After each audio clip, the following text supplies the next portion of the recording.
Muy bien, mientras usted abre su Biblia y mantenemos nuestra reflexión en el libro de Job, continuamos con el patriarca que nos está ocupando en esta ocasión. Ya llevamos varias semanas, creo que esta es la 6ª edición de nuestro encuentro con el patriarca antiguo. Y bueno, ya hemos entrado a la fase del documento donde la clasificación literaria dio la transición de la instancia narrativa a la instancia poética. Es interesante ver que cuando estamos hablando de poesía hebrea y de poesía oriental, no estamos hablando de la misma poética que le es propia a la literatura hispanoamericana. La literatura hispanoamericana pues ha tenido sus nobilísimos expositores, ¿no? Quizás el más conspicuo y más representativo en nuestra lengua castellana, podríamos hacer mención, por lo menos en Latinoamérica, de Pablo Neruda.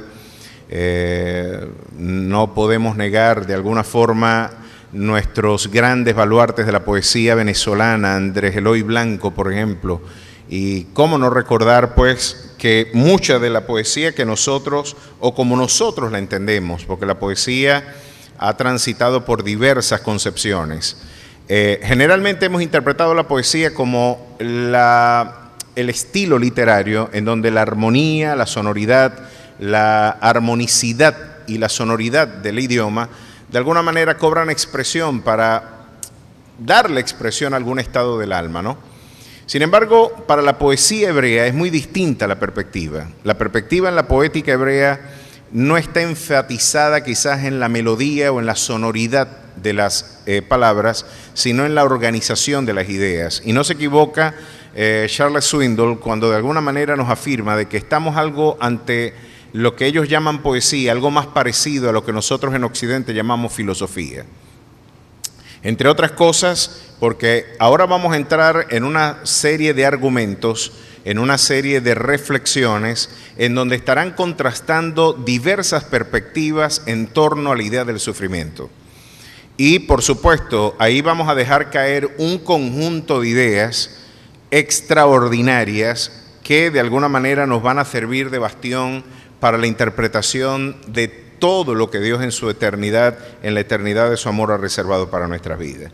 Pero antes de entrar en detalle sobre el diálogo que vamos a tener a continuación, vale la pena recordar cuál fue la perspectiva que Dios dio de los amigos de Job. Si usted me permite una breve sinopsis de lo que hemos venido exponiendo, estamos ante un documento quizás el más antiguo de la literatura bíblica. El libro de Génesis no es el libro más antiguo de la Biblia. Esto la tradición rabínica y la mayor parte de la tradición histórica cristiana lo ha sostenido. Quizás el primer libro en redactarse la Biblia fue el libro de Job. Y muchos concuerdan que el autor de este libro, o por lo menos el redactor de este libro, fue Moisés. Estamos ante uno de los problemas quizás más antiguos y uno de los problemas que, como diría Alfonso Ropero, el filósofo español y editor en jefe de la editorial CLIE, nos decía en su libro Filosofía y Cristianismo, estamos ante el problema filosófico por antonomasia de la espiritualidad cristiana. El problema de por qué, si Dios es bueno y todopoderoso, existe el mal y el sufrimiento. ¿Por qué existe el mal? ¿Por qué existe el sufrimiento?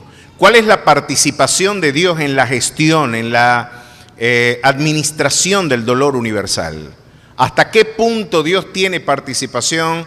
¿Cómo la concepción cristiana de Dios y del mundo nos permite interpretar el problema del sufrimiento, del dolor, de la adversidad? Y no se equivocaba el editor en jefe de Christianity Today, Philip Yancey, cuando nos decía de que estamos quizás ante la experiencia más universal de la condición humana, que es la experiencia del sufrimiento. ¿Quién no ha sufrido? Así como las chispas son para el viento, decía el autor sagrado, así el hombre nace para el sufrimiento y para la aflicción. Vamos a encontrar más adelante en este mismo libro.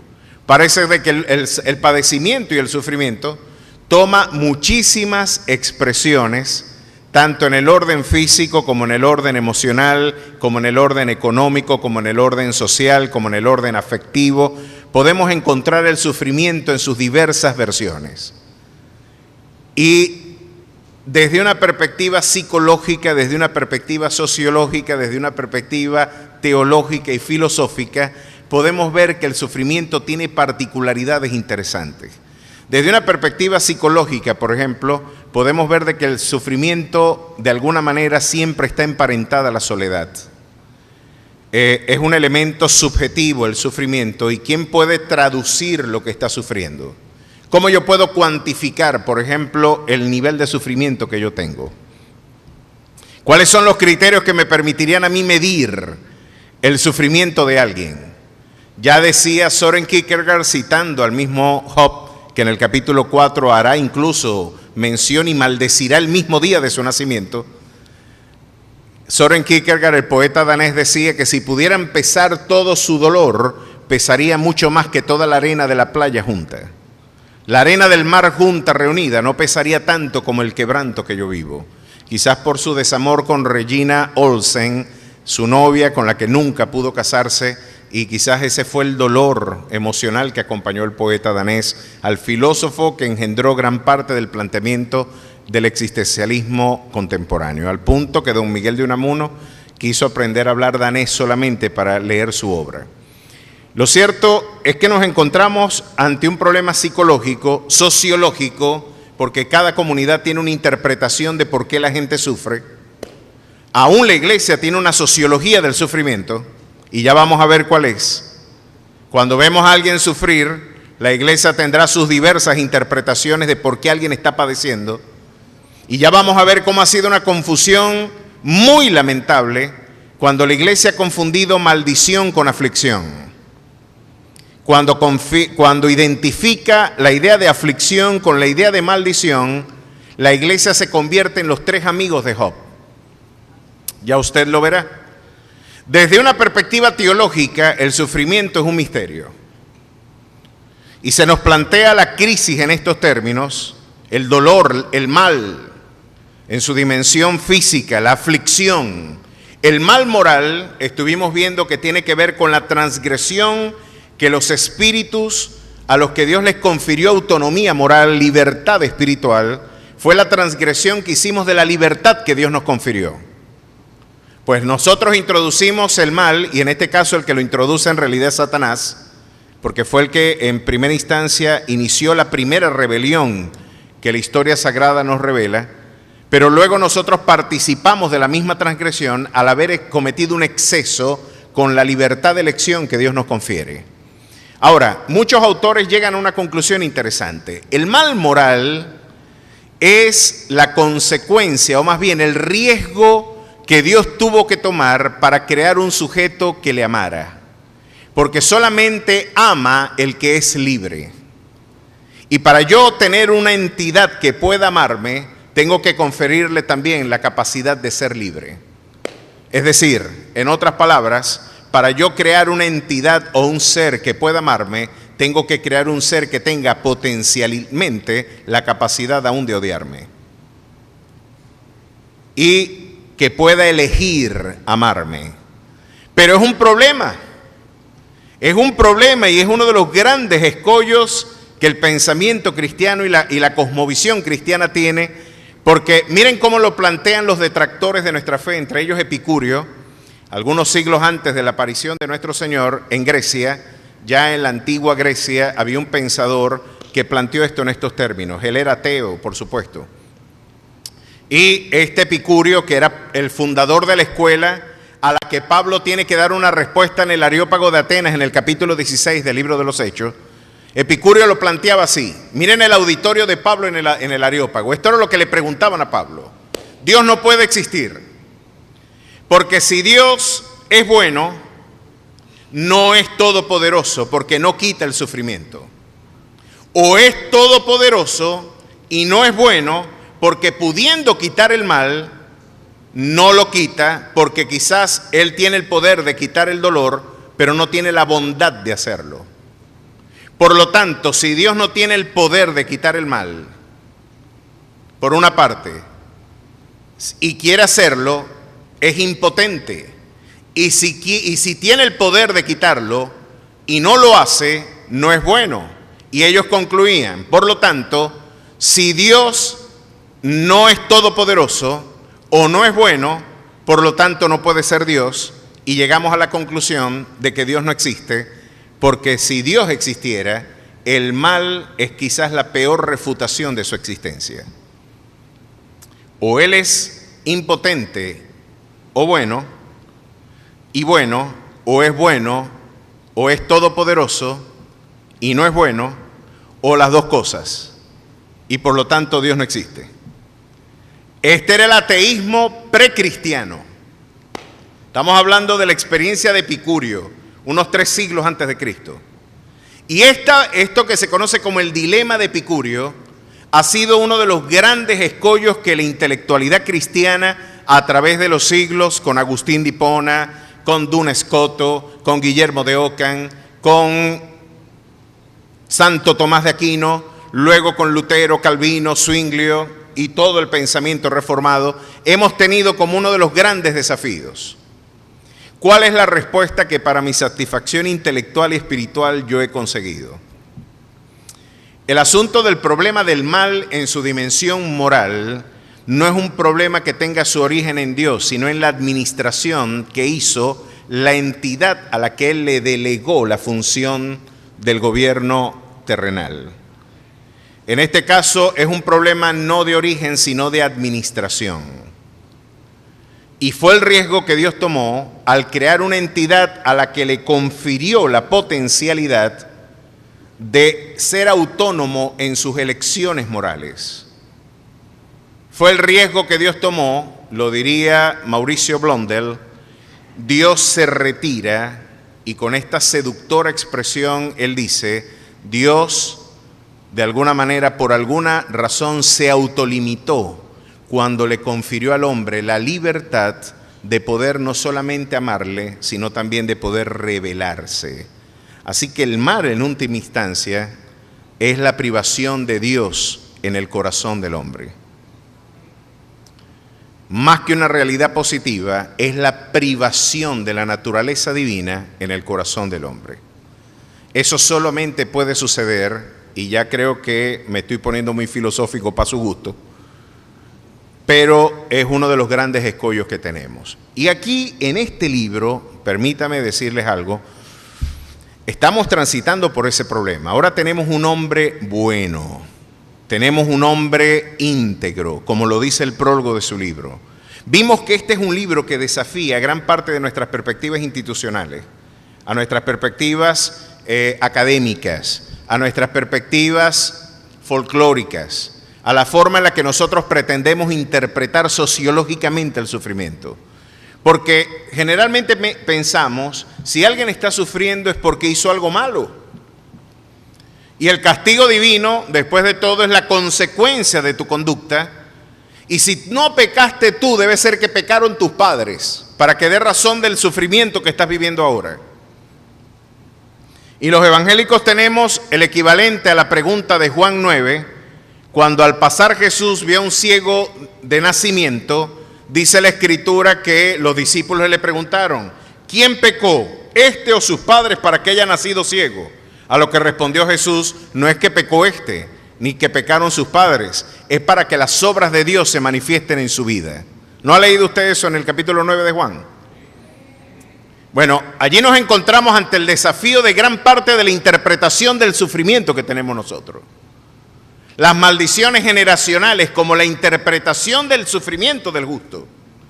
Debe ser, no pecaste tú, pero tuvo que haber pecado tu mamá o tu abuela, y tú debes ser primo hermano y cuntaquinti, por eso te duele la espalda, porque a él le dieron muchos látigos, y debe ser que te duele a ti, de alguna forma tienes una maldición generacional.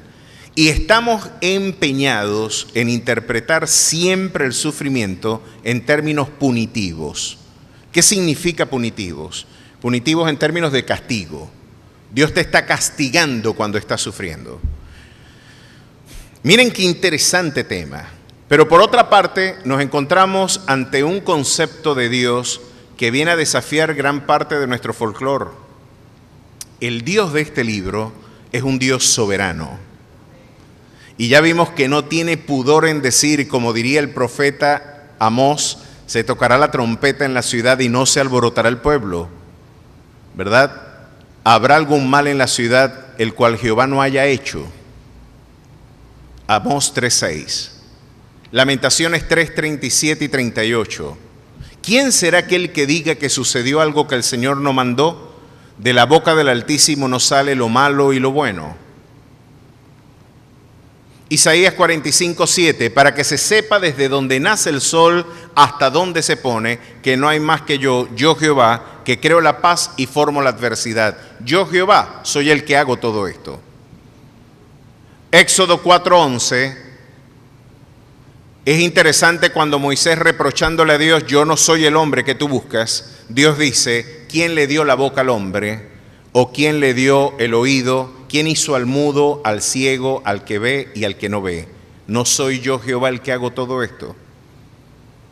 Pero ahora Dios va más adelante. Yo no solamente soy el artífice o el que está administrando el sufrimiento en la historia, porque este concepto usted lo va a conocer en teología como providencia.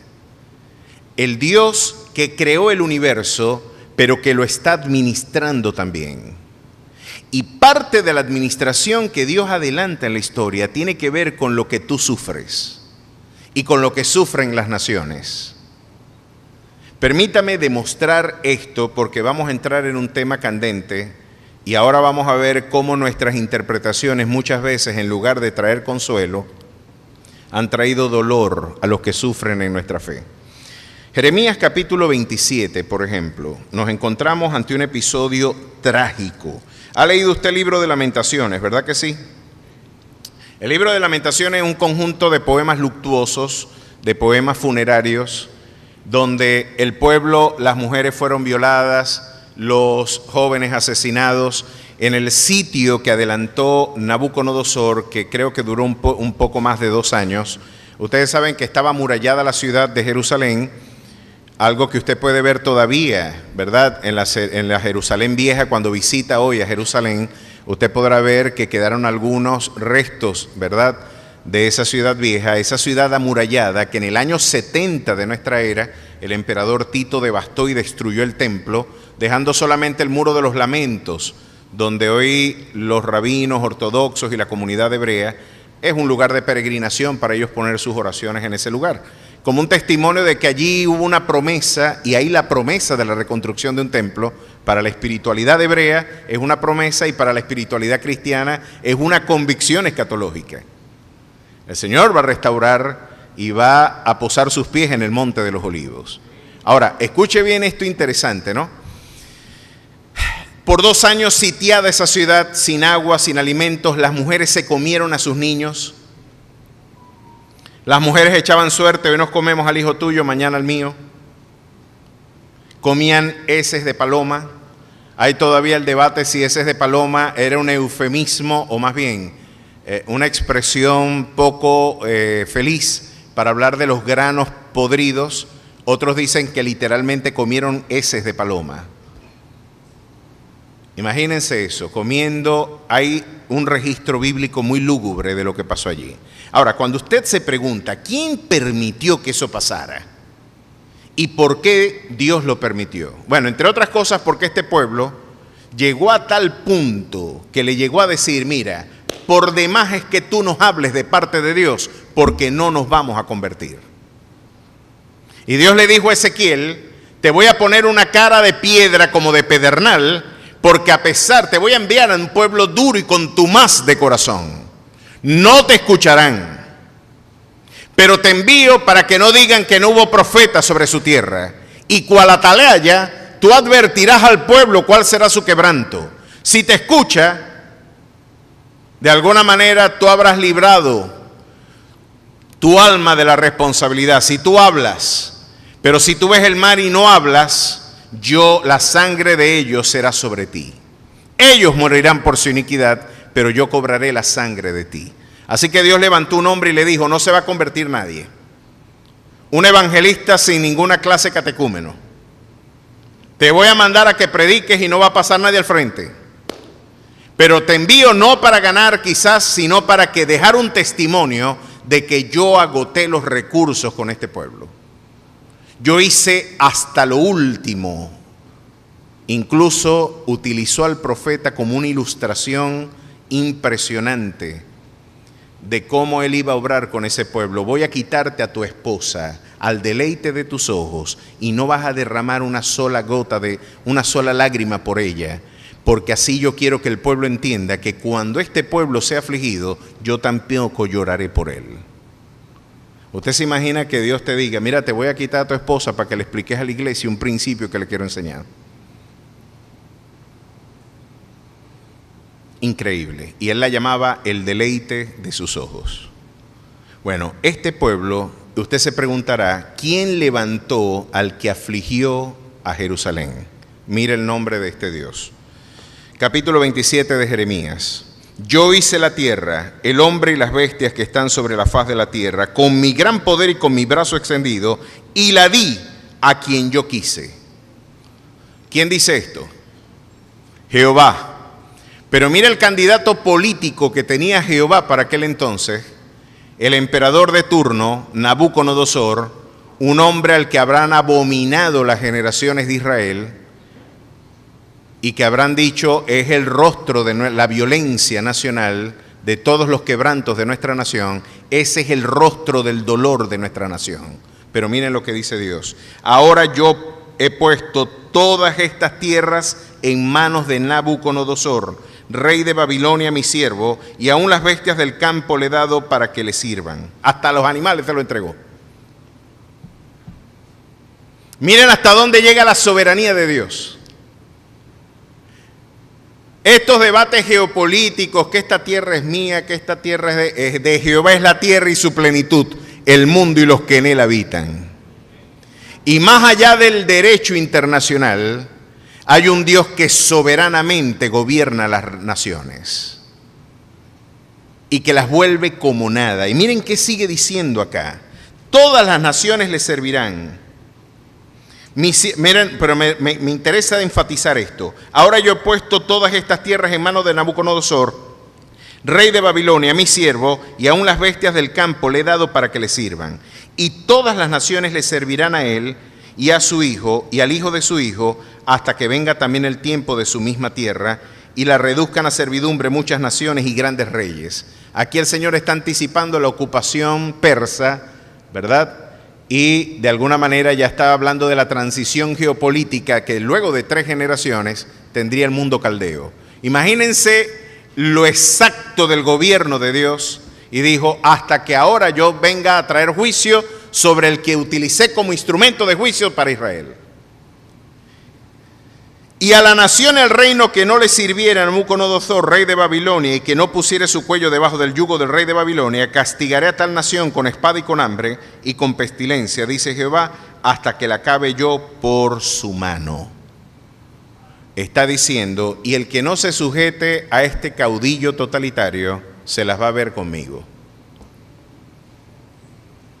¿Qué les parece el alcance del gobierno soberano de nuestro Dios? No nos debería extrañar. No nos debería extrañar porque miren cómo nos lo recuerda el mismo libro de Job en el capítulo 12, verso 18. Él rompe las cadenas de los tiranos y ata las sogas en sus lomos. Él lleva despojados a los príncipes y trastorna a los poderosos. Priva del habla a los que dicen verdad. A mí me sorprende esto, que hasta la censura y la ausencia de la verdad de alguna manera estén bajo el gobierno providencial y soberano de nuestro Dios. Él derrama menosprecio sobre los príncipes y desata cinto de los fuertes. Él descubre las profundidades de las tinieblas y saca a la luz la sombra de muerte. Él multiplica las naciones y las destruye. Esparce a las naciones y las vuelve a reunir. ¿Qué les parece? Un Dios que esparce las naciones y que las puede volver a reunir. Yo puedo ver entonces en la mano de mi Dios el gobierno del exilio venezolano. Y puedo decir junto al profeta antiguo, el mismo Dios que hiere es el mismo Dios que vendará. Yo espero por la reunión de mi amada patria. Yo espero por la bendición de Venezuela. Él quita y celebre.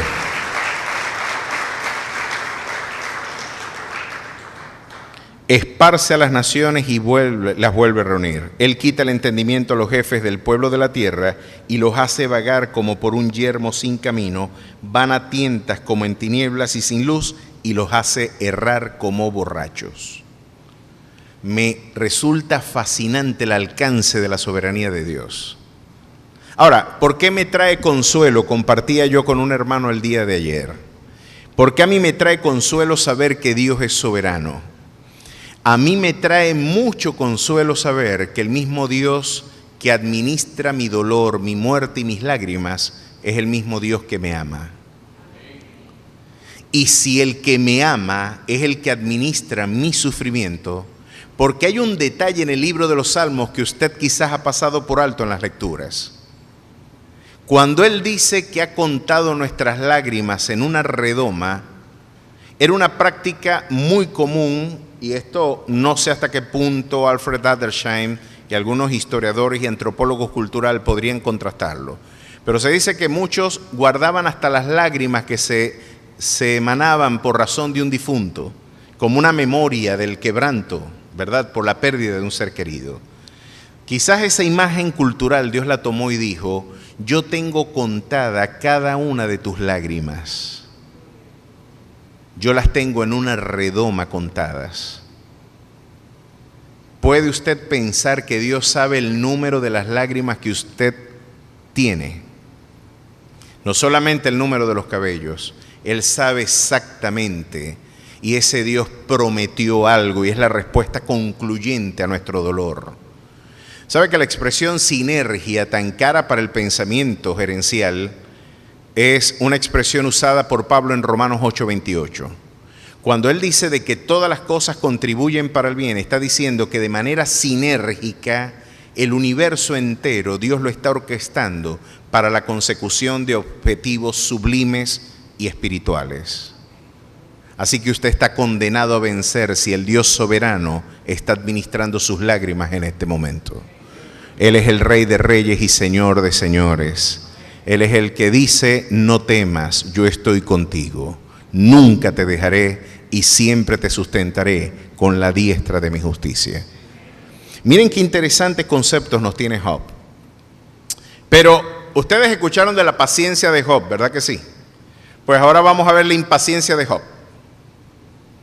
Aquí Job se pone impaciente y una persona deprimida generalmente puede hablar algunas cosas de las que luego se va a arrepentir.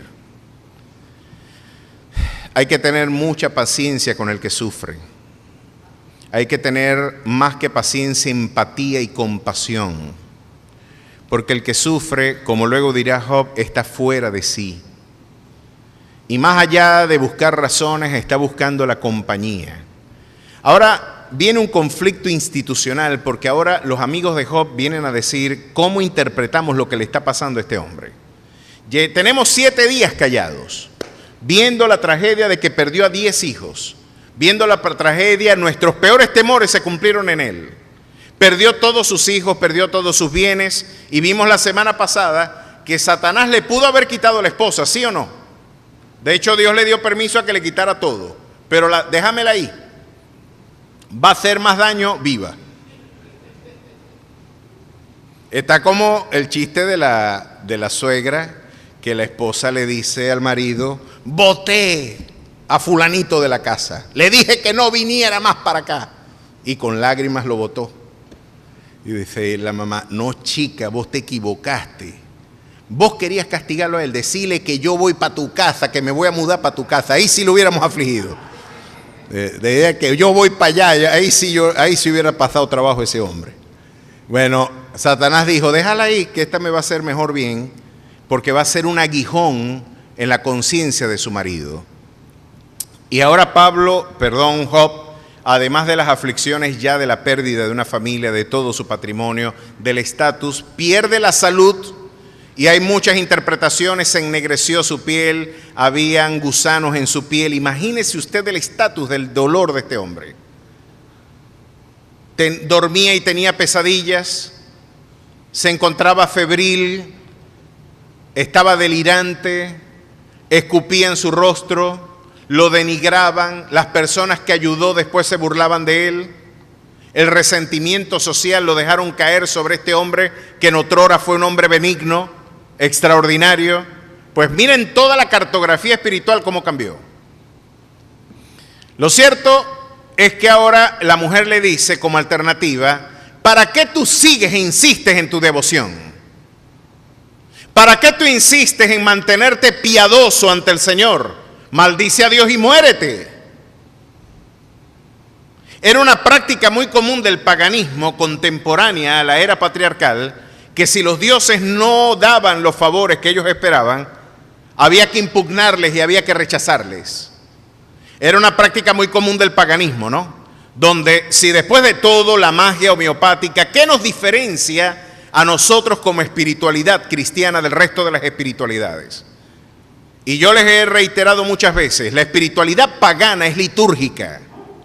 La espiritualidad pagana mágico-homeopática cree que a través de ritos, servicios, sacrificios, de ciertas coreografías espirituales, de cierta estética de culto, usted puede manipular la voluntad de Dios. Yo después de todo me fui caminando arrodillado de aquí hasta las ánimas del Guasare.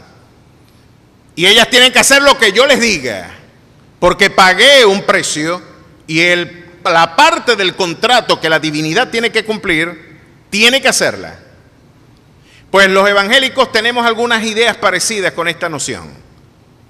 Yo ayuné, lloré, yo ofrendé, y hay quien se atreve a decir que pactó. Que ya ustedes saben cómo el Señor interpreta esta idea, según Hechos capítulo 8. Y si yo di dinero, y si yo ofrendé, y si yo hice todo esto, Dios tiene que hacer lo que yo le pida. Y tenemos líderes y cantantes cristianos que, orando por un hermano que partió con cáncer hace unos años atrás, conocemos a la líder que dijo: no te admitimos un no por respuesta. O tú lo sanas o tú lo sanas. Pues el hombre murió. Y Dios demostró quién manda. Y el mismo apóstol Pablo, en el capítulo 12 de la epístola a los Corintios, de la segunda de Corintios, recordaba diciendo que tenía un mensajero de Satanás, un emisario del infierno, que le abofeteaba para que las grandezas de las revelaciones no le exaltasen, el cual he rogado 3 veces para que sea quitado de mí. Y la respuesta que Dios le dio fue: bástate mi gracia, porque mi poder se perfecciona en tu debilidad. Así que Dios tiene la soberana disposición de decir no. Y tengo que decir con todo pudor, Dios puede hacer todo lo que Él quiere, pero no quiere hacer todo lo que Él puede. Podemos orar por un enfermo y Dios soberanamente dice sí, pero también puede decir no. Y esto me lo enseñaron 3 jóvenes en Babilonia. La perspectiva de entender el no de Dios y cómo debemos orar a Dios me la enseñó muy bien Sadrach, Mesach y Abednego cuando estaban frente al horno de fuego junto a Nabucodonosor, que nos ha servido de ilustración. Nabucodonosor, quizás envanecido y bastante ensoberbecido por su poder, hizo un ídolo abominable al que dijo: el que no se arrodilla ante él va a ser arrojado en este horno de fuego, y lo calentaron 7 veces más para el que se rebelara contra el decreto del rey. Lo cierto, ustedes conocen la historia, los muchachos dijeron: no nos vamos a arrodillar. Había una comunidad de delatores diciendo: ve, estos no se quieren arrodillar ante tu imagen, y los llevaron ante el... no vamos a arrodillarnos. Y el rey se puso bravo. No se van a arrodillar, porque él se hacía llamar el rey de reyes, como Don Omar, ¿no? Don Omar creo que dice King of King. Él es el rey de reyes, que el Señor reprenda, chicos. Y Nabucodonosor decía: yo soy rey de reyes en la tierra. ¿No van a hacer mi voluntad? Pues pongan ese anafre bien caliente, chicos. Vamos a meterlos para que los cocinen, antes de que entren ya van a estar chamuscados. Y ellos dijeron: no hace falta que te respondamos, oh Nabucodonosor, porque nuestro Dios de tus manos nos puede librar. Confesión número 1, Dios es omnipotente y para mi Dios no hay nada imposible. Él puede hacer. Si a mí la Biblia me dijera En lugar de decirme de que la ballena se tragó a Jonás, me dice que Jonás se tragó a la ballena, yo lo creo también. Porque para Dios no hay nada imposible, mi querido hermano. Él levanta al enfermo, Él restaura al caído, Él puede hacer correr al paralítico, darle piel nueva al leproso.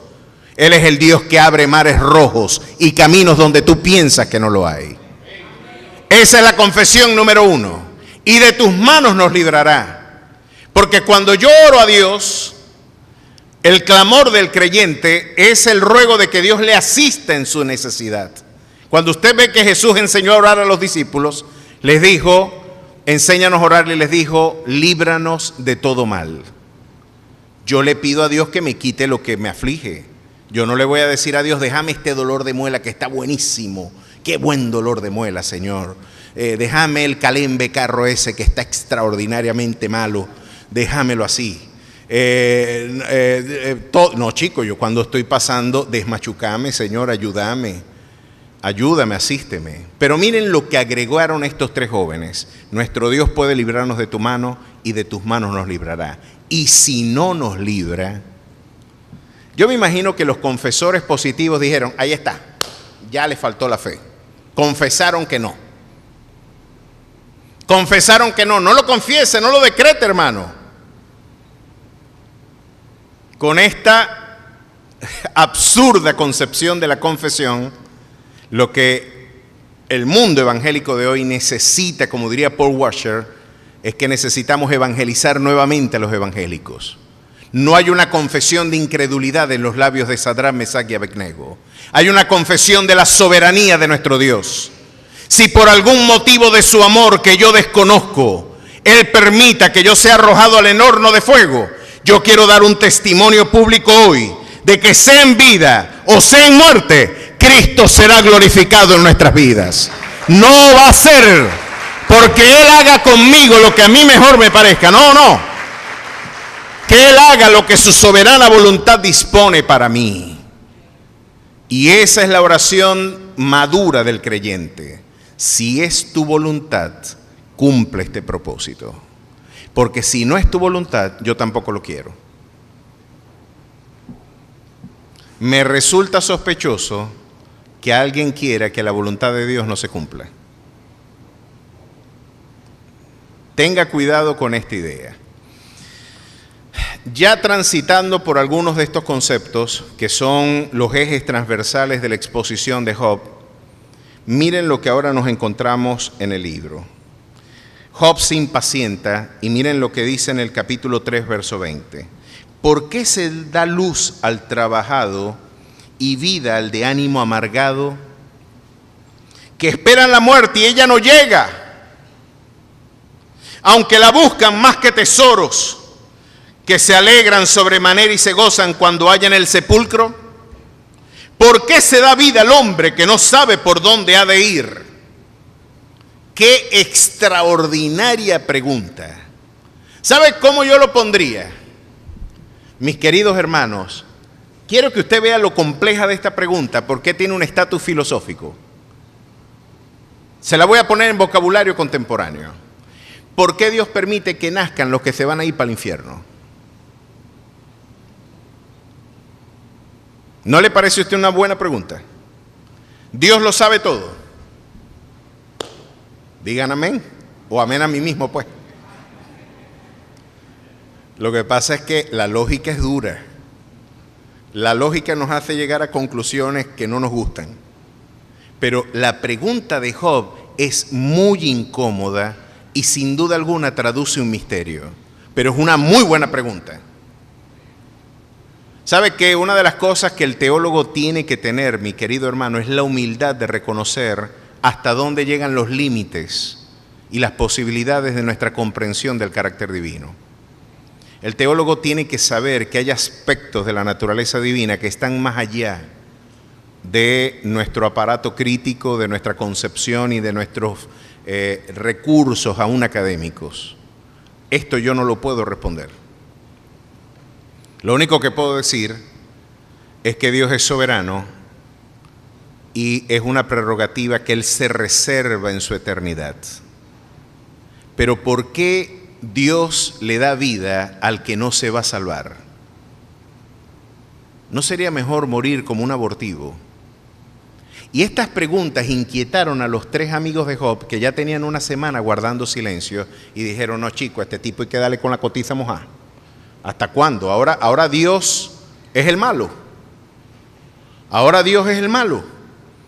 Y ellos surgieron como apologistas, pero en realidad no venían a defender a Dios, venían a defender su perspectiva institucional. Ahora tenemos un diálogo entre la experiencia, la tradición y los prejuicios. Vamos a encontrarnos, si pudiéramos ver a estos 3 tipos, serían 3 tipos de nariz respingada con frac y levita, muy bien ataviados, diría Aníbal Rosario, un expositor dominicano que escribió un libro formidable del libro de Job llamado Dorada Claridad, donde nos habla estos tipos quizás elegantemente vestidos, impecables, unas personas que de alguna manera son los representantes de la burocracia religiosa, los que representan el poder eclesial, los oscuros intereses económicos, porque no hay nada peor que la religión cuando se burocratiza. La historia de la iglesia está llena de cómo lamentablemente la corrupción toca las puertas de la iglesia, y lamentablemente incluso damos lecciones de corrupción al mundo cuando la iglesia se constituye en una estructura de poder terrenal y mercantil. Siempre hay que tener mucho cuidado con eso. El éxito es uno de los momentos más difíciles de la carrera ministerial de un creyente. Tenga mucho cuidado, mi querido hermano, y quiero hacer este paréntesis.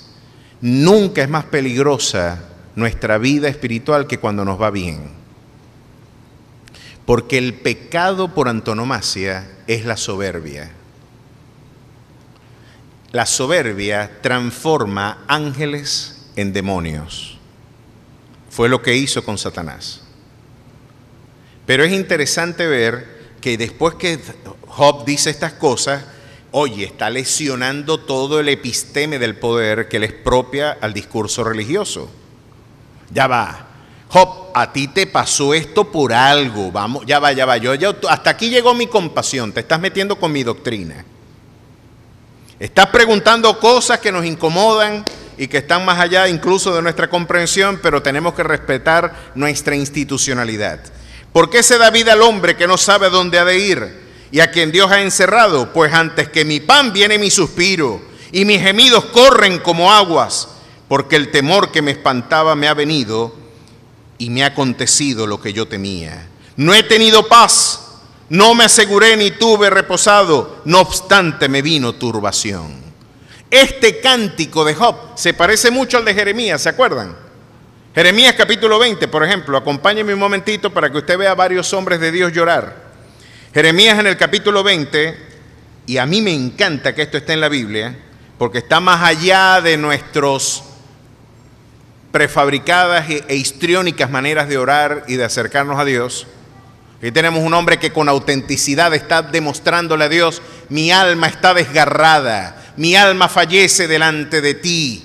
Yo quisiera decir otra cosa, pero me siento mal. Y miren lo que dice en el capítulo 20, verso 7. Me sedujiste, oh Jehová, y fui seducido. Más fuerte fuiste que yo y me venciste. Cada día he sido escarnecido, cada cual se burla de mí. Porque cuantas veces hablo, doy voces y grito, violencia y destrucción. Porque la palabra de Jehová me ha sido para afrenta y escarnio cada día. ¿Saben lo que está diciendo? Lo que tú me mandaste a predicar no le gusta a la gente. Yo quisiera ser un Daniel Habib que cuando habla le guste a la gente lo que tengo que decir.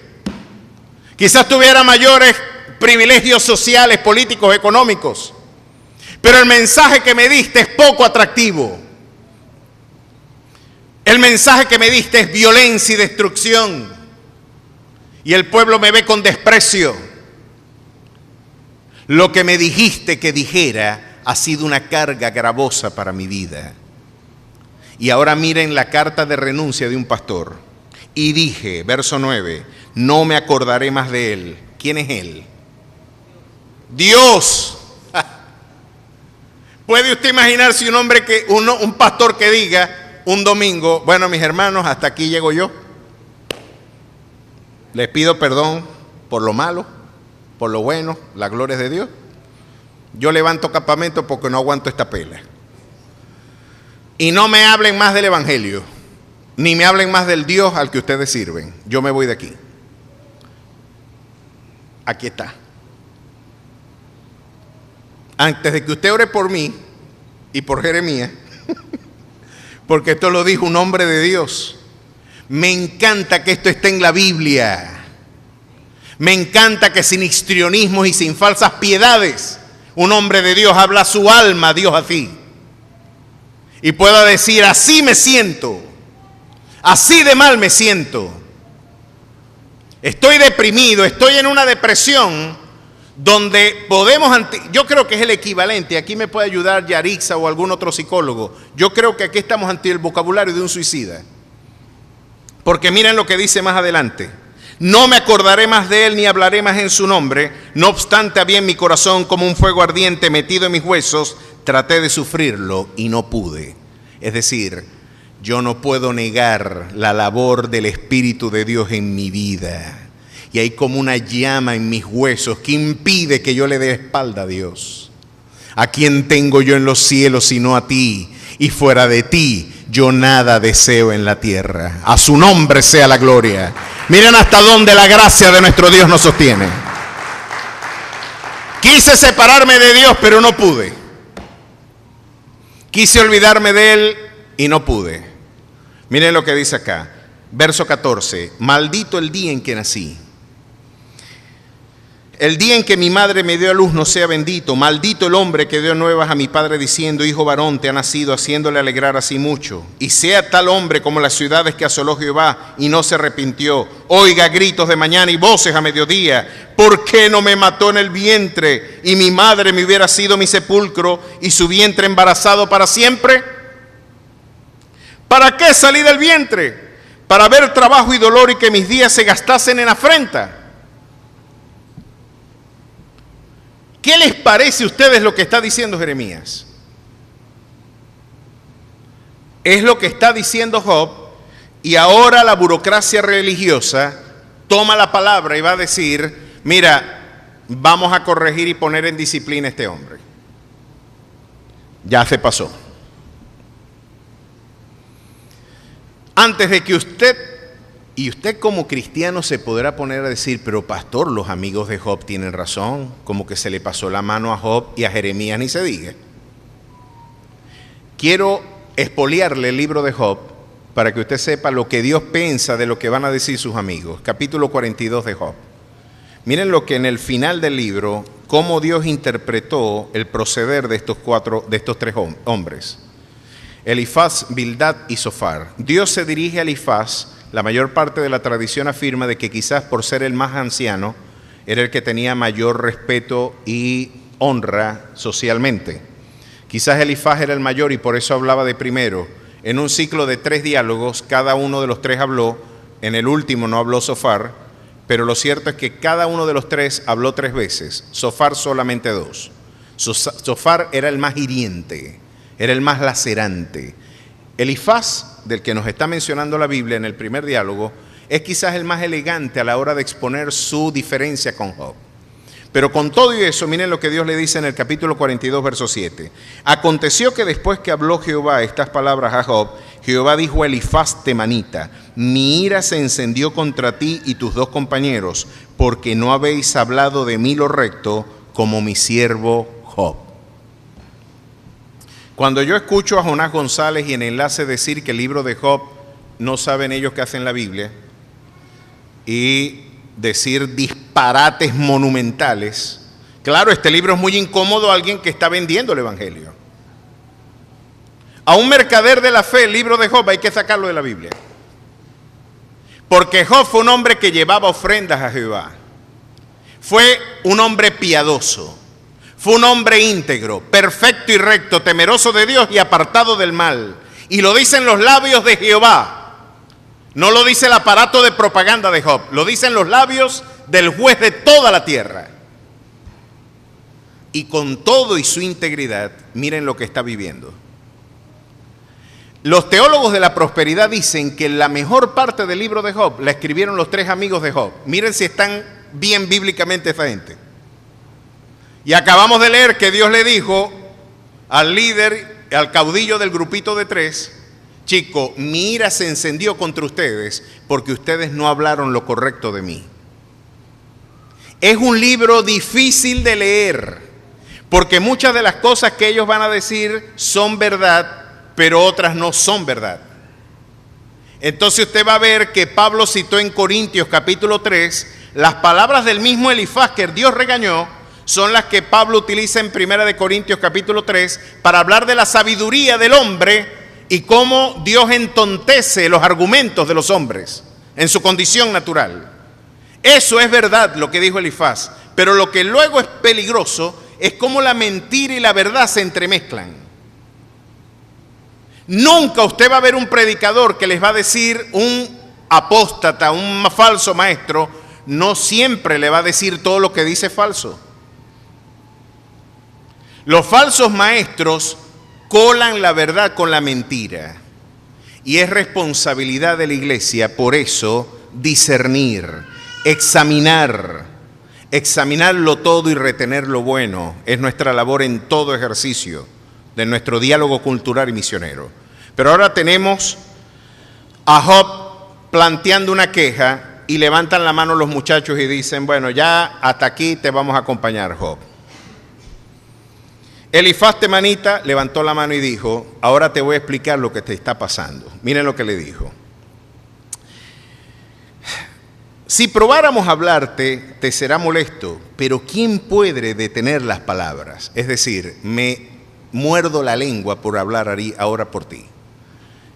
¿Quién puede callarse frente a lo que hemos escuchado? ¿Ya te has quejado de Dios? ¿Estás diciendo que el gobierno providencial de Dios no estás muy de acuerdo con lo que Dios está haciendo? Vamos a salvar nuestra visión institucional de quién entendemos es Dios. Verso 7. No, vamos a seguir aquí. He aquí tú enseñabas a muchos y fortalecías las manos débiles. Ahí lo piropió. Tú eras un hombre que brindaba consuelo a la gente, que fortalecías a los débiles. Y al que tropezaba enderezaban tus palabras y esforzabas las rodillas que decaían. Mas ahora que el mal ha venido sobre ti, te desalientas y cuando ha llegado hasta ti te turbas. No es tu temor de Dios tu confianza, no es tu esperanza la integridad de tus caminos. Hasta aquí parece un elogio, pero aquí viene el veneno. Miren lo que le dice acá. Recapacita ahora mismo. ¿Qué inocente se ha perdido? ¿Y en dónde han sido destruidos los rectos? Como yo he visto, los que harán iniquidad y siembran injuria, la ciegan. Tú estás recogiendo lo que sembraste. Y miren por qué yo digo que él es el representante de la teología de la experiencia. ¿Qué es la teología de la experiencia? Si ustedes ven acá en el verso 7, y dice en el verso 8, como yo he visto. Es lo que yo he visto, mi experiencia personal, mi criterio, lo que yo he vivido. Y miren, mis queridos hermanos, la espiritualidad cristiana tiene una vivencia. ¿Quién puede negar que no tenemos una experiencia con el Espíritu? ¿Cuántos hemos podido entender que los dones del Espíritu Santo son vigentes hasta el día de hoy? Y tenemos experiencia al hablar en lenguas, profecías, sanidades. ¿Son experiencias o no que nos permite el Señor ejercitar en la iglesia como expresión del cuerpo de Cristo? Pero usted puede vivir muchas cosas y tener muchas experiencias, pero la norma de tu fe no es tu experiencia. Tú no puedes poner tu experiencia como el criterio de la fe. Es que una vez había un pastor allá, estaban reprendiendo un demonio y el hermano decía que al endemoniado había que cruzarle las piernas y los brazos en cruz porque eso espantaba al demonio. Él le había cruzado las piernas y las manos a un endemoniado y así era que salía el demonio. Fue su experiencia. Miren, una vez yo dando clases de lógica en la Universidad de las Fuerzas Armadas. Yo recuerdo mis primeras experiencias académicas aquí en Coro. Saben que en Coro tenemos una sociología del sufrimiento que es digna de estudio. Aquí el mal de ojo es la interpretación de muchos quebrantos. Yo eso en Maracaibo no lo escuchaba mucho, pero aquí en Coro muchísimo. El collarcito rojo, el collarcito de peonía. Aquí tuvimos un vigilante, muchacho, que tenía una mano increíble para las matas, espectaculares. Sembró unos girasoles antes de que el templo lo construyéramos. Este era un patio grandísimo. Y sembró esto de girasoles que la gente venía a echarse fotos aquí. Unos girasoles así. Una belleza, muchacho. El mismo Edwin me dice que el Señor le mostró a Betsaida antes de formar parte de la iglesia que se iban a congregar en un lugar que estaban esos girasoles. Bueno, lo cierto es que él sembró, tenía las matas. Esto era un vergel, muchacho. Las regaba, era un trabajador eficientísimo, no me lo van a creer, pero así era. Estaba todo el día, estaba con la palita y la escoba esperando que cayera una hoja. Caía una hoja, esperaba que cayera otra. Era impresionante el cuidado que tenía. Lo cierto es que un día yo llego acá y veo que todas las flores y las matas tenían un lazo rojo. Yo veo, ¿y para qué? Si eso es bonito de por sí, ¿no? Es una redundancia. Es sobrecargar. Yo no le hice mucha cabeza al asunto y me fui a la oficina, estuve atendiendo a la gente. Cuando veo de repente, veo que está poniendo más lazos rojos.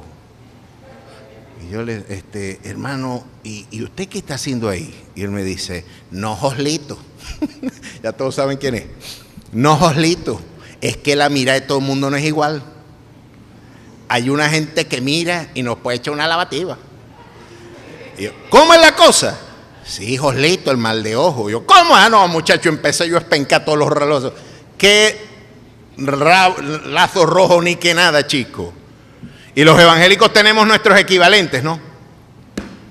Allá dieron un taller de guerra espiritual y yo siempre relajo con este concepto. No, si a usted le ponen una brujería enfrente a la casa, no lo tome con la mano derecha porque esta es la mano de la bendición. Tómela con la mano izquierda y usted camina hacia atrás. Y caminando hacia atrás, usted reprende y le echa sal a las... ¿Qué sal ni nada? Las puertas del Hades no prevalecerán contra su iglesia. Mayor es el que está en mí que el que en el mundo está. Y me ha dado potestad de hollar serpientes, escorpiones y alacranes, y nada os dañará. Voy a empezar a meter toda esta tecnología antropológica. Todo no, es que esto es verdad. ¿Sabe por qué usted cree que eso es verdad? Porque usted vive su teología desde su experiencia. Una teología de la experiencia. Y dando clases en la UNEFA, la chica me dice, el mal de ojo sí es verdad, pastor. Y se puso brava, se embraguetó. Estábamos hablando de la transición del estadio metafísico al teológico en el pensamiento positivista, y ella se puso brava porque eso no. El mal de ojo es real. Mi tía tenía esa facultad. Me dice ella a mí. Y yo, así, ¿cómo no? Nosotros teníamos un perico muy bonito.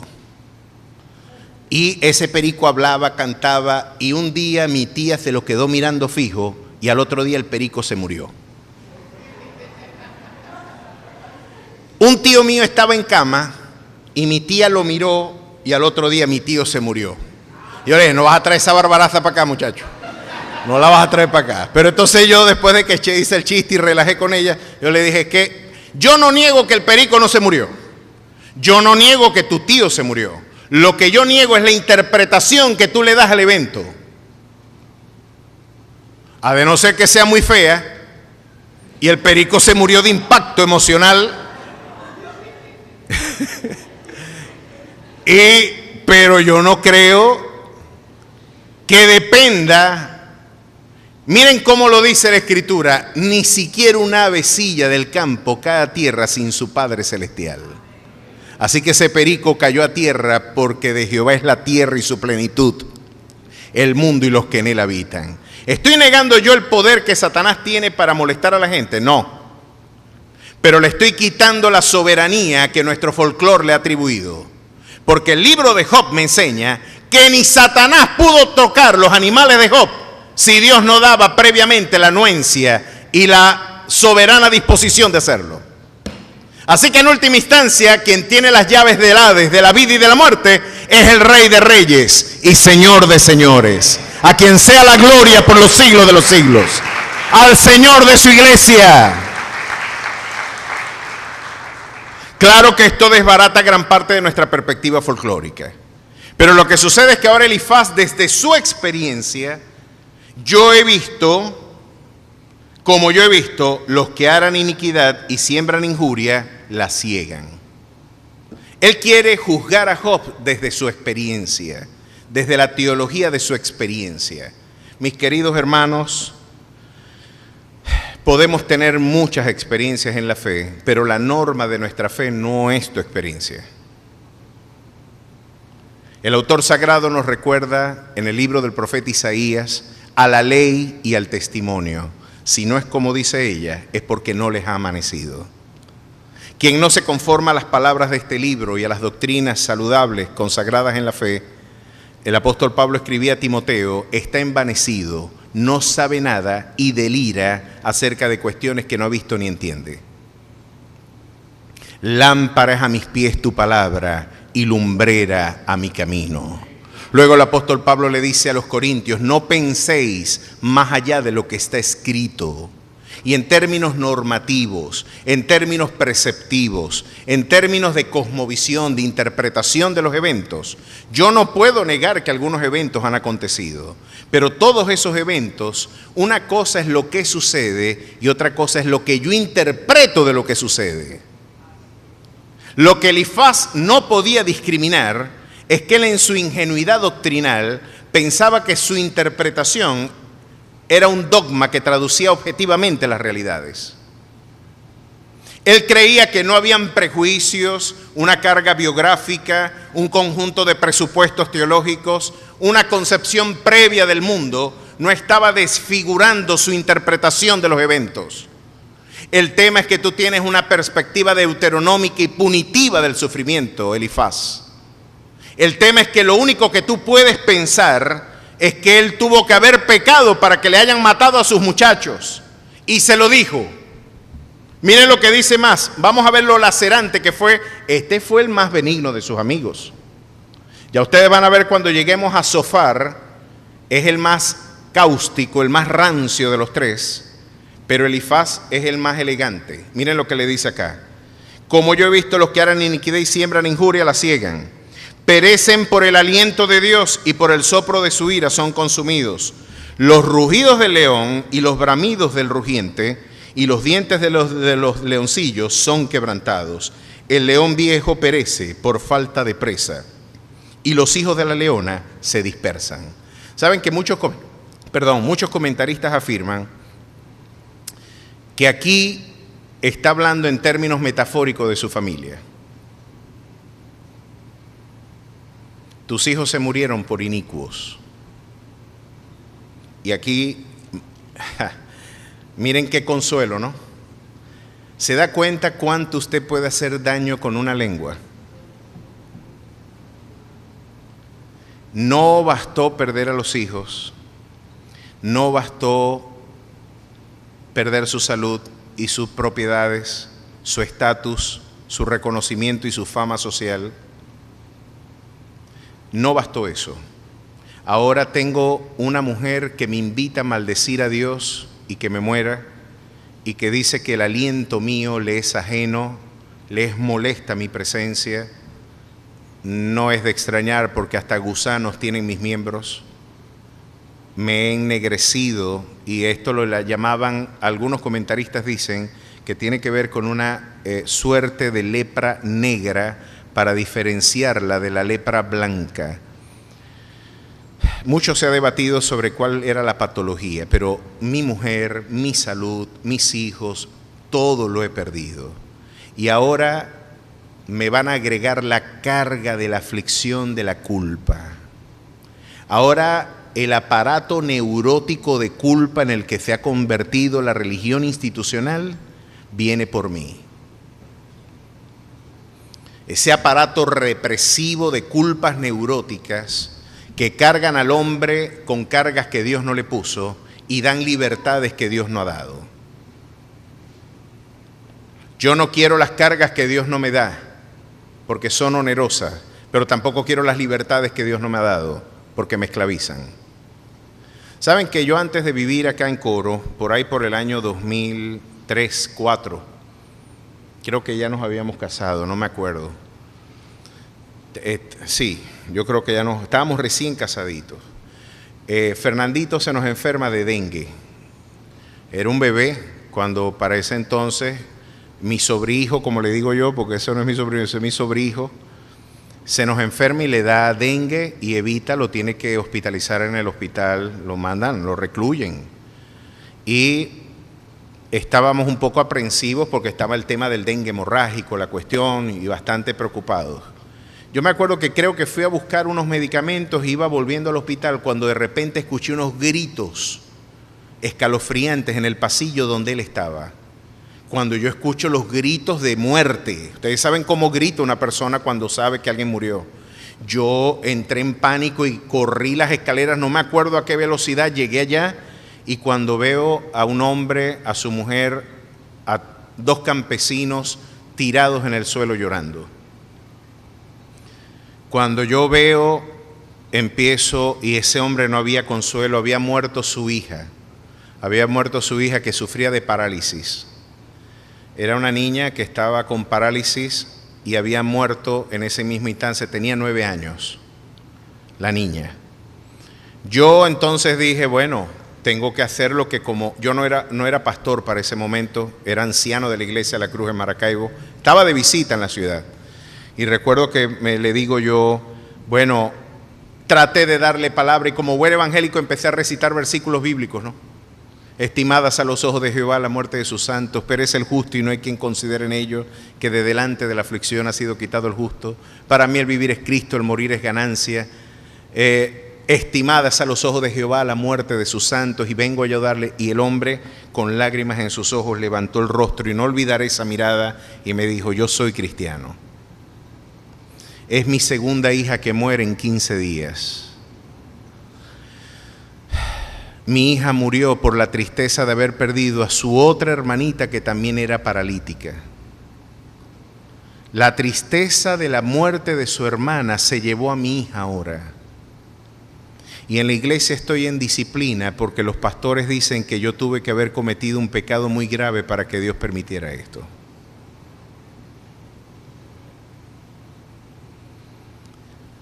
Le di la cola hasta Urumaco, el pueblo de mi familia. Y recuerdo que con sus manos de campesino, él hizo unas bañeras porque no les podía pagar el tratamiento. Le pidieron jacuzzis, imagínense, jacuzzis para estimularles los nervios de las piernas porque estaban paralizadas las dos. No puedo olvidar la silla de ruedas que monté en mi carro y la silla de ruedas que encontré allá de 2 espacios vacíos, 2 espacios de dolor y una iglesia dando la espalda porque tenía una verdad institucional que defender. Y seguramente los pastores que enjuiciaron a mi hermano dirían como Elifaz, recapacita ahora, qué inocente se ha perdido. ¿Y en dónde han sido destruidos los rectos? Como yo he visto, los que harán iniquidad y siembran injuria, la ciegan. Yo me imagino que esta es la teología de ellos.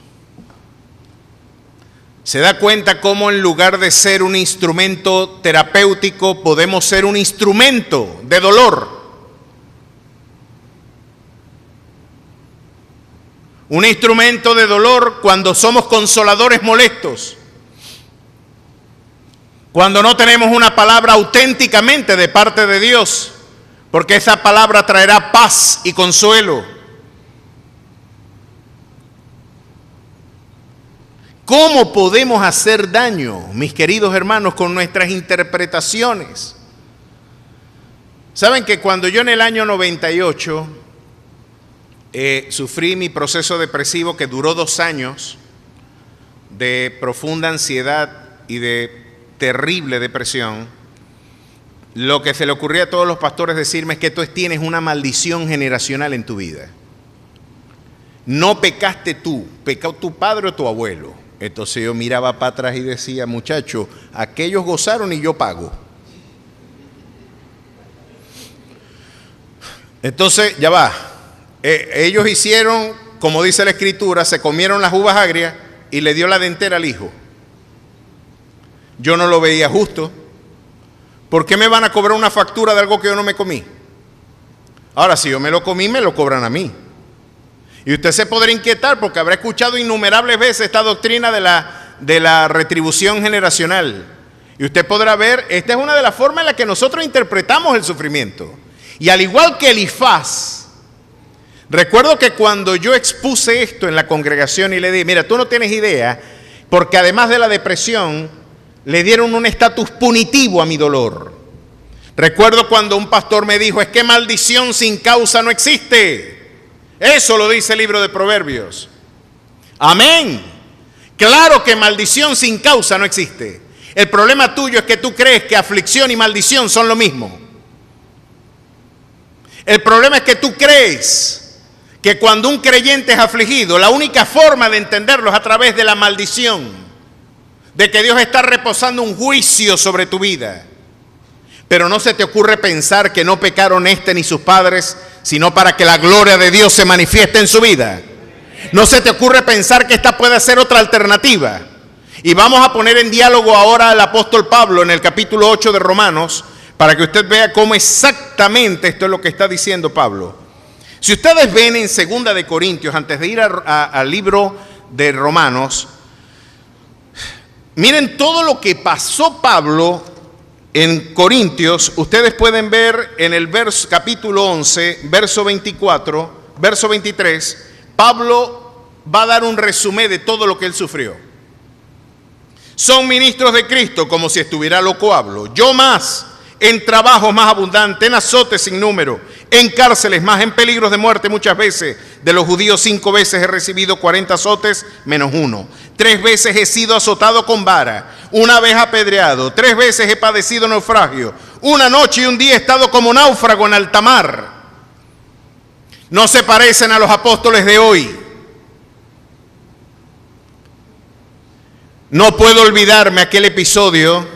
No lo toque, porque si usted lo toca cuando está bajo la unción, lo puede matar.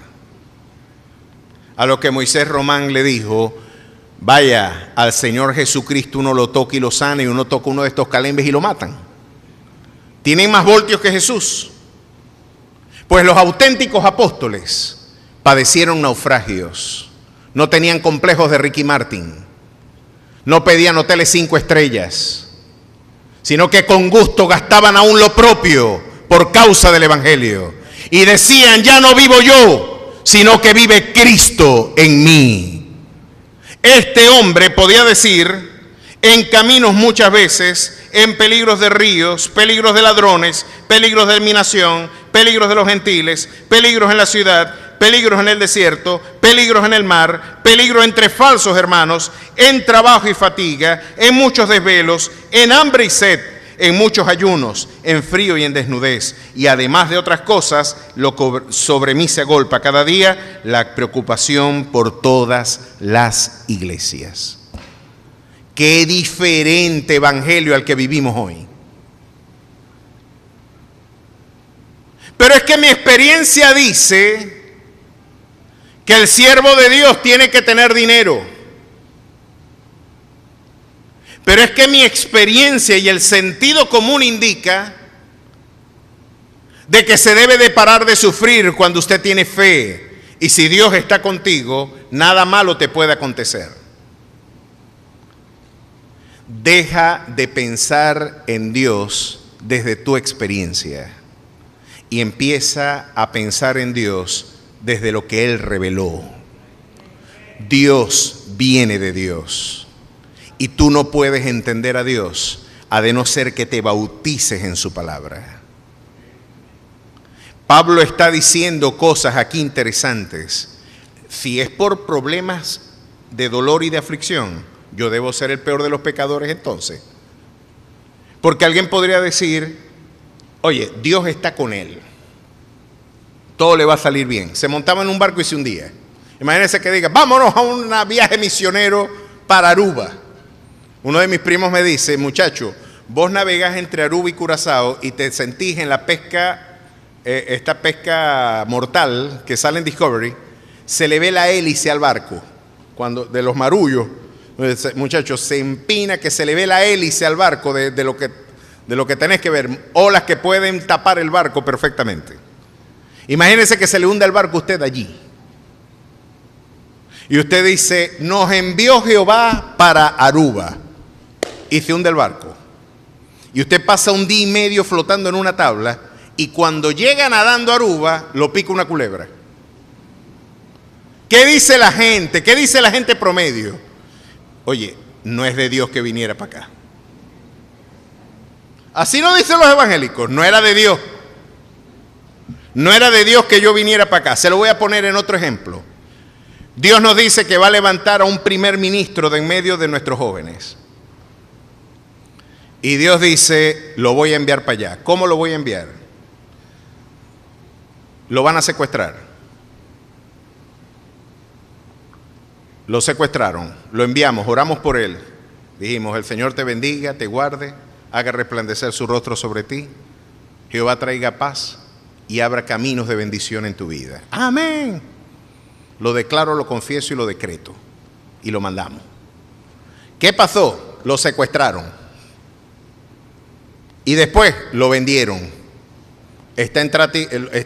Lo vendieron como un esclavo. No puede ser. Hay tráfico de blancas y de humanos todavía en esta época. Sí, señor, lo vendieron. ¿Qué otra noticia tenés de él? Bueno, lo capturaron, lo tienen esclavizado y ahora lo acusan de violación. No era de Dios que fuera para allá. ¿Dónde está? Está preso. ¿Y no lo mataron? No. ¿Cuántos años lleva preso? Por lo menos 12. No era de Dios. Yo sabía que no era de Dios que fuera para allá. ¿Sabe de quién estoy hablando yo? De José. Y miren cómo Dios interpreta en el Salmo 115, 16.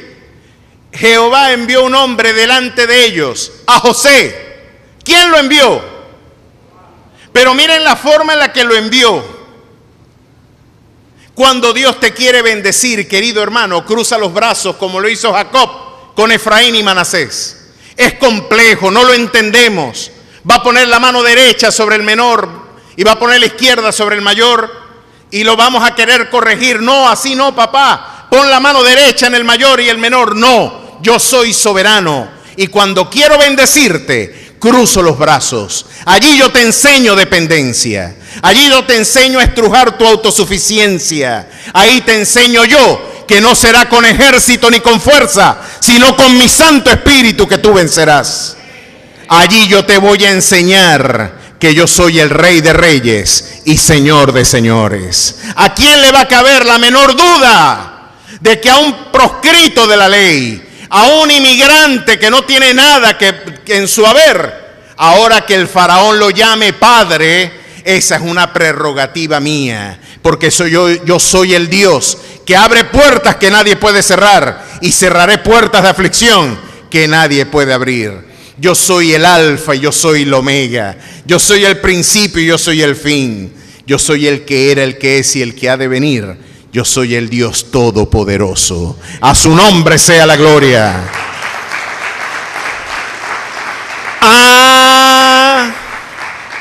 Entonces no todo es castigo. Entonces pasan cosas malas a la gente buena. Entonces Elifaz, claro que hay gente mala a la que le va mal, pero nos encontramos con la paradoja de la prosperidad inmoral, y con esto voy cerrando porque esto nos deja muchas ideas en el tintero y ya usted debe tener ganas de almorzar y nuestros hermanos tienen que partir a Maracaibo. Pero usted mire lo que de alguna manera nos está dejando ver el Señor de una manera fascinante. el Salmo 73 nos brinda una descripción de una de las paradojas formidables del sufrimiento. ¿Verdad que Deuteronomio 28 dice que es la doctrina del Elifaz, la visión, la perspectiva deuteronómica, la teología de la retribución? Si tú te portas bien, te va a ir bien. Si tú haces lo que yo te digo, tú bendito serás en el campo, bendito serás en tu entrar y en tu salir, bendita tu artesa de amasar, bendito serás tú en donde quiera que te encuentres. ¿Dice eso o no el libro de Deuteronomio capítulo 28? Y si por el contrario no lo haces, maldito serás en tu entrar y en tu salir, maldito serás en el campo, maldito serás en la ciudad, y un conjunto de maldiciones que da hasta miedo pronunciar. Jehová te herirá con ceguera, locura y turbación de espíritu, náguara. Tremendo es lo que dice allí. Pero ahora nos encontramos un director de culto como Asaf en el Salmo 73, un hombre de templo, un hombre que consagró su vida a Dios, un hombre que al igual que Job hizo todo lo correcto. Y miren lo que le pasó en esta canción, porque el libro de los Salmos son canciones. A mí me gusta la trova latinoamericana porque es música que me hace pensar. Me gusta Atahualpa Yupanqui, Julio Neuhauser, Silvio Rodríguez, Pablo Milanés, y no soy de izquierda. Me gusta, o sí fui de izquierda. Estoy confesando mis pecados. Estoy confesando mis iniquidades de juventud. ¿Quién transita por una escuela de filosofía y no es de izquierda? Hasta que el Señor como a Pablo le abre la luz y de perseguidor ahora es perseguido. Lo cierto es que esta es música para pensar. El libro de los Salmos, y a mí yo me sumo a la propuesta, en este caso, tanto Paul Washer nos lo recordarán. Chico, me tiene preocupada la música que hace saltar a los jóvenes, pero que no los pone de rodillas. Y Leonard Ravenhill decía, el entretenimiento es el sustituto infernal que la iglesia ha buscado para el gozo. Cuando no hay gozo del espíritu, buscamos entretenernos. Y está muy bien entretenernos, pero la prioridad es la autenticidad de la vida espiritual. Hoy podemos manipular emociones, pero esas emociones tan pronto acaba el culto se detienen. El gozo no se detiene. Y por eso estas canciones nos llevan a una dimensión donde yo lo quiero llamar el gozo conceptual. El gozo que deriva de convicciones, de principios espirituales, que te van a decir lo mismo cuando hay abundancia que cuando hay escasez. Este gozo, y ahora lo tiene un hombre que se supone es director de culto, líder del ministerio. Miren ahora lo que le está pasando a él. Ciertamente es bueno Dios para con Israel, para con los limpios de corazón. Aquí está la salutación. Amén. En cuanto a mí, casi se deslizaron mis pies, por poco resbalaron mis pasos, porque tuve envidia de los arrogantes, viendo la prosperidad de los impíos. Tengo que preguntarle algo a Elifaz. Si a mí me está pasando esto por impío, ¿por qué hay políticos ladrones que están en carros último modelo y con facturas y con chequeras multimillonarias en dólares? Si los piadosos son los que prosperan, entonces Pablo Escobar Gaviria debió haber sido el hombre más santo de la historia. Eso luego lo reprocha Job unos capítulos más adelante y les tapó la boca. ¿Se dan cuenta que este no es un libro para gente superficial? Este libro le desbarata la teología al que es perezoso espiritualmente. Te la desbarata. Y sobre todo a la espiritualidad posmoderna tan superficial. Hoy este libro tiene mucho que decirnos. Miren lo que sigue diciendo él. Porque tuve envidia de los arrogantes. Oye, ¿tuviste envidia de ellos? Viendo la prosperidad de los impíos, porque no tienen congojas por su muerte, pues su vigor está entero. No pasan trabajos como los otros mortales, ni son azotados como los demás hombres. Por tanto, la soberbia los corona. se cubren de vestidos de violencia, tienen poder de hacerme daño y nadie los reprende. Los ojos se les saltan de gordura, están hasta gorditos. Ustedes no han visto la propaganda, este vendió fiado y este vendió contado. El flaquito ingillío es el que vendió fiado.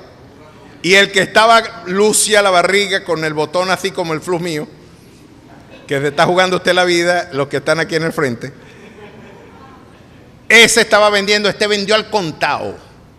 Entonces la imagen en las culturas romances, usted no se acuerda que usted iba para la casa de la abuela y abuela le decía, no, Eva no le está dando comida a Joslito como es.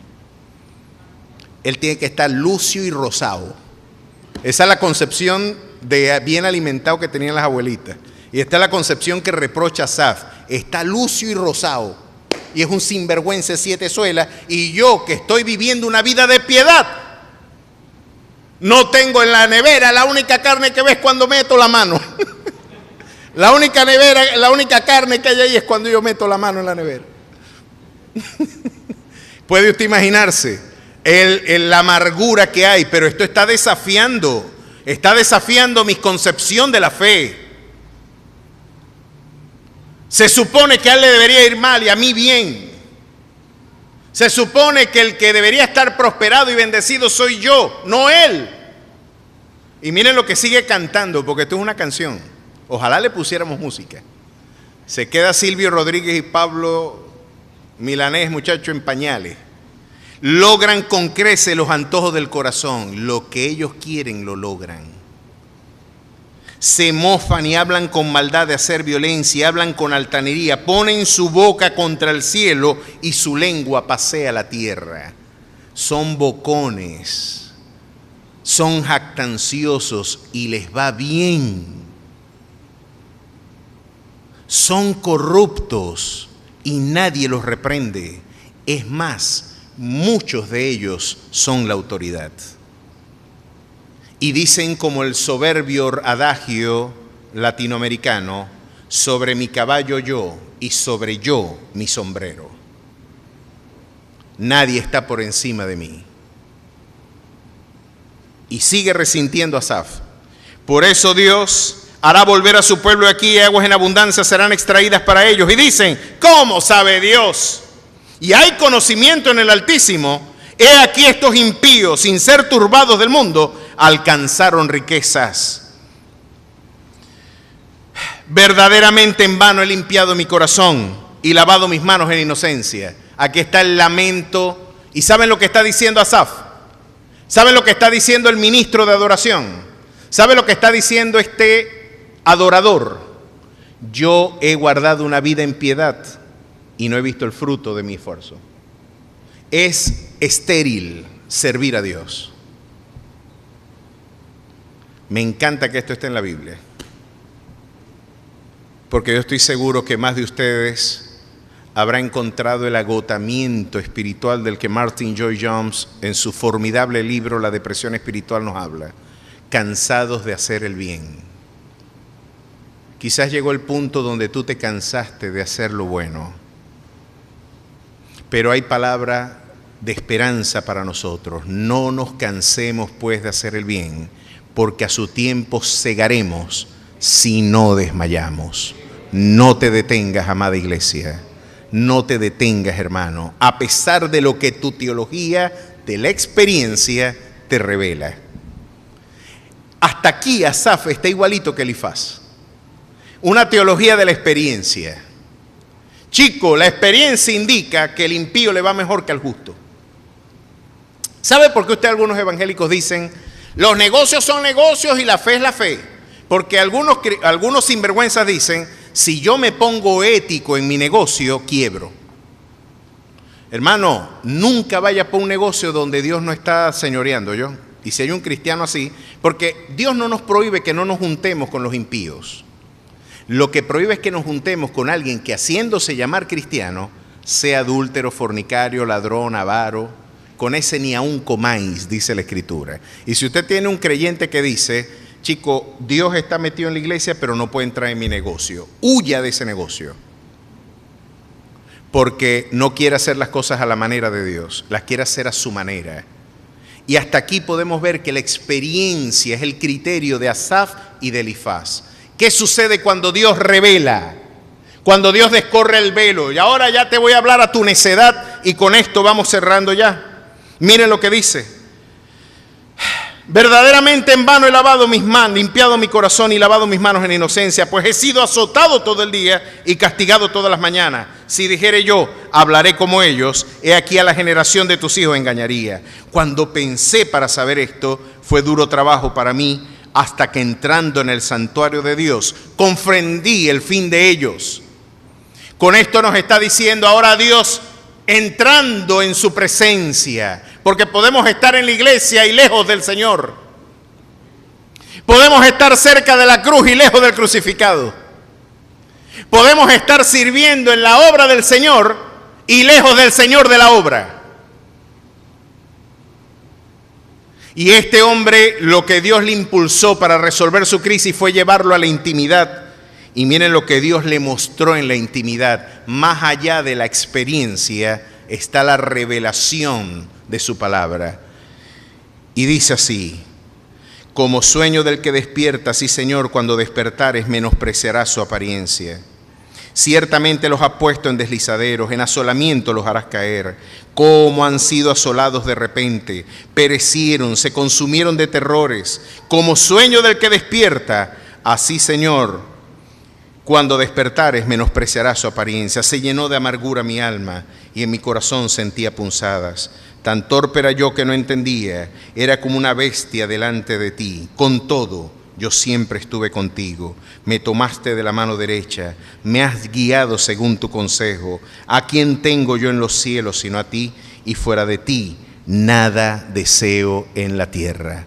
Mi carne y mi corazón desfallecen, mas la roca de mi corazón y mi porción es Dios para siempre. Porque aquí los que se alejan de ti perecerán. Tú destruirás a todo aquel que de ti se aparta. Pero en cuanto a mí, acercarme a Dios es el bien. He puesto en Jehová el Señor mi esperanza, para contar todas tus obras. Miren lo que dijo él, y los músicos pueden acercarse. Miren lo que está diciendo. Yo antes envidiaba al inicuo.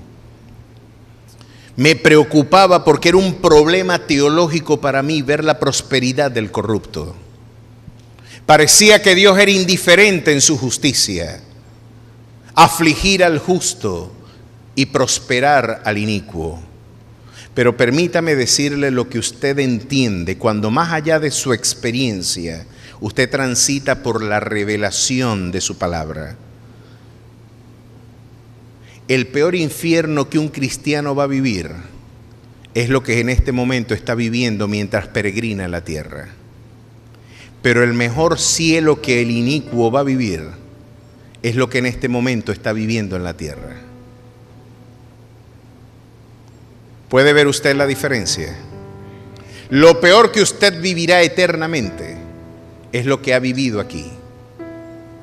Pero lo mejor que ellos vivirán en la eternidad es lo poquito que aquí disfrutaron terrenalmente mientras la iniquidad gobernaba sus miembros. El Señor descorre el velo de la historia y nos dice: joven fui y he envejecido, y no he visto justo desamparado, ni su simiente que mendigue pan. El Señor sigue diciendo: yo supliré todo lo que falte en tu vida, conforme a mis riquezas en gloria. Tú tienes que afirmar mi promesa y mi fidelidad en un contexto que parece negarlo. Eso es fe, creer en esperanza contra esperanza. Es creer que a pesar de tu ausencia, de tu dolor, de tus privaciones, tú puedas decir como Job: he aquí, aunque él me matare, en él esperaré. No me mueve mi Dios para quererte, el cielo que me tienes prometido, ni me mueve el infierno tan temido para por ello dejar de ofenderte. Tú me mueves, Jesús. Muéveme el ver tu cuerpo clavado en una cruz, ensangrentado y malherido. Muéveme el ver tus afrentas y tu muerte. Muéveme, en fin, y tú en tal manera que aunque no hubiera cielo yo te amara, y aunque no hubiera infierno te temiera. No me tienes que dar para que yo te quiera, porque aunque lo que espero no esperara, lo mismo que te quiero, te quisiera. ¿Cuántos quieren amar a Dios así? Pues alábele en sus pruebas, alábele en sus aflicciones y dígale al Rey de Reyes: tú eres el soberano de mi vida. Vamos a despedirnos con mucho gozo y con mucha alegría.